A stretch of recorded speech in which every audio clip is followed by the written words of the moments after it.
Hello, my name is Tomas Cantu. Today we'll be talking about the U.S. stance and its Democratic candidates over the 5 main issues that we've been talking about for the past week. So let's get started. And our first Democratic candidate is Bernie Sanders, and we'll be discussing his views. First, we'll touch on terrorism. So Bernie Sanders is a rather pacifist form of dealing with these issues, meaning it takes his time to analyze the outcomes and how they affect greatly the U.S. His views fall into someone who wants to focus on stabilizing America's economy first, more than anything else at the moment. It isn't to say he's knowledgeable about the events occurring around the world. It just means he is more keen on trying to stabilize America's economy than anything else at the right moment. The second issue handles population growth. He possesses strong views when it comes to the population growth, making it a point that increase in his population should also be treated so no one is left behind. Meaning this, he wants everyone to have their own resources they need, as nobody should be left without a home or a shelter. Ties into his movement on keeping things green and environmentally friendly, as he hopes people to also leave a smaller footprint. Third is ideological issues. His views on various ideological issues are sound. His senses on race, gender, equality, and gay rights are also on the same track. He aims to fix all these problems. He also believes that any other form of offensive nature to them has to stop. Four is quality of life. Much like number two, Bernie Sanders stands up with improving the quality of life around America. He wants to lower the unemployment rate and raise the minimum wage and wants to help those in need. However, most of his ideals and principles seem to fall only onto America, as that's his number one priority to try and fix. Number five, world conflicts. Sanders is seen more as a pacifist and anti-war, prompting that as his last resort for sure will come to that. At the heart, he's more of a pacifist, although he denies it, and his main concern is issues occurring just in America. That is to say, again, that he's interested in the issues around the world regarding, let's say, the Paris issue that happened a couple days ago, but he mainly just wants to focus on the issues at hand in America. And now we go up to the second Democratic candidate, which would be Hillary Clinton. Again, we're going to touch on the 5 issues at hand that we discussed for the past week on our second candidate now. So, number 1 would be terrorism. Hillary Clinton is more active than any other Democratic candidate when it comes to the issue on terrorism, since he takes more of an active stance on the issue. Second is population growth. So, Clinton has also made it a point to create a global health initiative, hoping that her program will help the Americans on foreign aid policy. She really wants to try to fix up on that, as it's been kind of lacking with the past couple of years here in America. 3, ideological issues. Again, in terms of racial ideologies, Clinton wants to make it a point that she plans to help out the minorities, as in the past couple of years, the Republican Party has also realized that they need the minority votes, mainly the African American ones, to win any kind of election at this point. So, since Clinton has taken head of this, she's also planning to help out more of the minorities and make most of the plans to them. Number 4, quality of life. She also plans to sell a better healthcare system, much like the Obamacare did in its original plan. She believes this is unacceptable for percentages of Americans to be homeless or without insurance. She wishes to improve the quality of life for this nation and others. So she's kind of like Bernie in the sense that she tries to help out America, but she's also open to helping out other countries and nations around the world. Lastly, world conflicts. Much unlike the other presidential candidates, Hillary believes in helping out other countries around the world, making it a point to improve on America's foreign aid policy and helping America's just as well. She also believes it is important to keep friendly relations with other nations, much like Japan and the Ukraine and England. For the recent polls, here we have a viewing of polls for the presidential candidacy. We're giving a fast list of who's on top of the race so far in terms of votes and the party. And here I've included a link in case anybody wants to go and open that. So for the Democratic Party, leading head first is Hillary Clinton, followed closely by Bernie Sanders. And for our Republican Party, no surprises there, is Donald Trump for number 1, and second would be Ben Carson, also falling a little bit behind. And now for a quick video over the Democratic debate. Now we're going to watch a short 2-minute video on the outcome of the Democratic debate.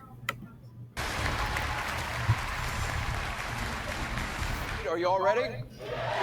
The have a volume up a range little of bit. views, but they are rooted in my values and my experience. We're going to win because first we're going to explain what democratic socialism is. And I think we should look to countries like Denmark, like Sweden. We are not Denmark. I love Denmark. We're the United States of America. One of the things that was not reported during that heartbreaking night of unrest in Baltimore was that arrests had actually fallen to a 38-year low. Anderson, you're looking at a block of granite when it comes to the issues. It seems like fiscal responsibility, you've been a Republican, you've been Did you hear what I said? Clinton, is Bernie Sanders tough enough on guns? No, not at all. But I would say this. I've been waiting for 10 minutes. I will say this, you're over your time. I was 12, you've let a lot of people go over their time. I am not a pacifist. Yes, I happen to believe from the bottom of my heart that war should be the last resort. But tonight, I want to talk not about my emails, but about what the American people want from the next president of the United States. The American people are sick and tired of hearing about your damn emails. Secretary Clinton, do you want to respond? No. Do Black Lives Matter or do all lives matter? We need to combat institutional racism. The point that the Black Lives Matter movement is making is a very, very legitimate and serious point. Everybody on this stage has changed a position or two. I never took a position on Keystone until I took a position on Keystone. Why should Latino voters trust you now when you left them at the altar at the moment when reform was very close? I don't believe anybody at the altar. There is such a difference between everything you're hearing here on this stage and what we hear from the Republicans. Donald Trump, that carnival barker in the Republican Party, when you shut down the NSA's surveillance because you said you smoked marijuana twice, it didn't quite work for you.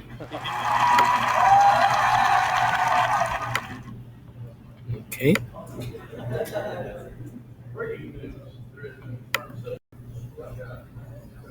And here we'll take at another short video regarding the Republican Party's #1 candidate at the moment, Donald Trump, and it would be more than likely highlights than anything else.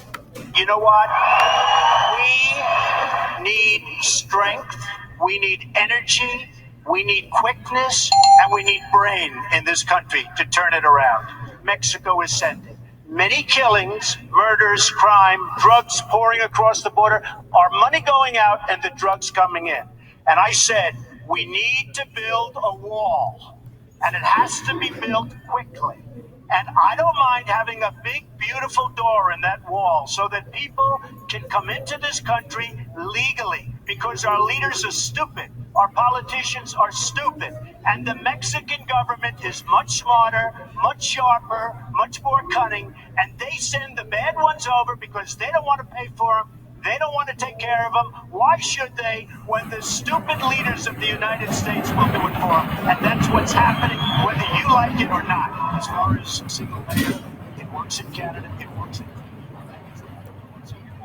I know, hold on, Senator Paul. Newsflash, the Republican Party's been fighting against a single-payer system for a decade. So I think you're on the wrong side of this if you're still arguing for a single-payer. I don't think you heard me. You're having a hard time tonight.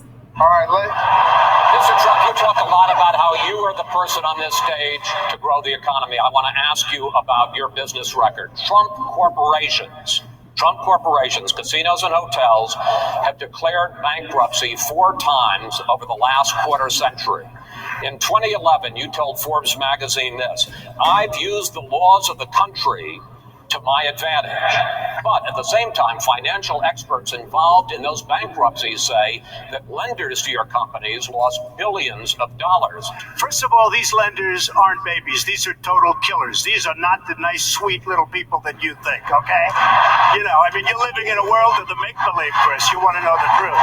This country right now owes $19 trillion, and they need somebody like me to straighten out that mess. In 1999, you said you were, quote, very pro-choice, even supporting partial birth abortion. You favored an assault weapons ban as well. In 2004, you said in most cases you identified as a Democrat.